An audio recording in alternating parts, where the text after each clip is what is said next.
आज आम्ही जाणार आहोत अहेरी येथील वर्धा नदीवर पोहासाठी। टंकी फुल केली ना निघलो। सोबत होते आपले सहकारी मित्र परिवार जे प्रत्येक कार्यात आपल्या सोबत राहते। आपण ज्या ठिकाणी जाणार आहोत त्याचा ऍड्रेस आहे निळापूर फाट्यापासून 7 ते 8 किलोमीटर दूर। इथं जायचा विचार होता पण सध्या पोस्टपोन केलं कारण इथं शक आधी तयार होतो। रस्ता एकदम झकास आहे, फक्त काही ठिकाणी खळदळ आहे। गोली म्हणत होता मला सगळंच माहित आहे, चला माया मांग। प्रत्येक ग्रुप मध्ये असा एक नमुना राहतेस ज्याला सगळंच माहित राहते। तेवढ्यात आलं आपलं लोकेशन। येथून डावा हातावर वळलं का सरळ जायचं, अंदर गेल्यावर नदी येते। इथंच आहे WCL चं वॉटर सप्लाय। तिथून वरून पडत आहे पाणी, असं वाटतं का वॉटरफॉल आहे जबरदस्त। तसेच इथे बिना भिंतीचे मंदिर आहे ज्यात अनेक देवी देवतांचा वास आहे। इथली खासियत म्हणजे एवढा पूर येऊन सुद्धा इथले एकही देव वाहून जात नाही, ते तुम्ही प्रत्यक्ष पाहू शकता।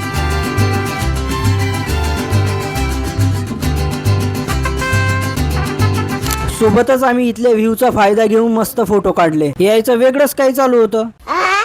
बाजूलाच दगडात कोरलेले शिवलिंग होते। सगळेजण पोहाची तयारी करू लागले आणि गोली पाण्यात दगड टाकून पाण्याचा अंत पाहू लागला।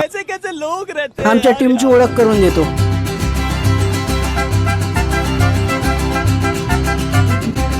तेवढ्यात आमच्यातले दिग्गज पोहणारे पाण्यात घुसले। मला काही तेवढं पोहता येत नाही म्हणून मी रामराम करत पाण्यात घुसलो, पण पाणी एवढं होतं का मी तिथंच डुबून गेलो। म्हणून जिथं पाण्याचा अंत नाही तिथं जाऊ नका आणि पाण्यासोबत बाणी करू नका। शेवटी 1 तास पोहून आम्ही पाण्याच्या बाहेर निघलो। आजचा दिवस खूप खास होता म्हणून आम्ही ठरवलं उद्या पाटाळ्याच्या नदीत पोहायला जायचो। लहानपण नदीत पोहण्यात गेलं। लहानपणीची आठवण म्हणून पुन्हा आम्ही हा दिवस काढला। भेटूया उद्याच्या व्लॉग मध्ये।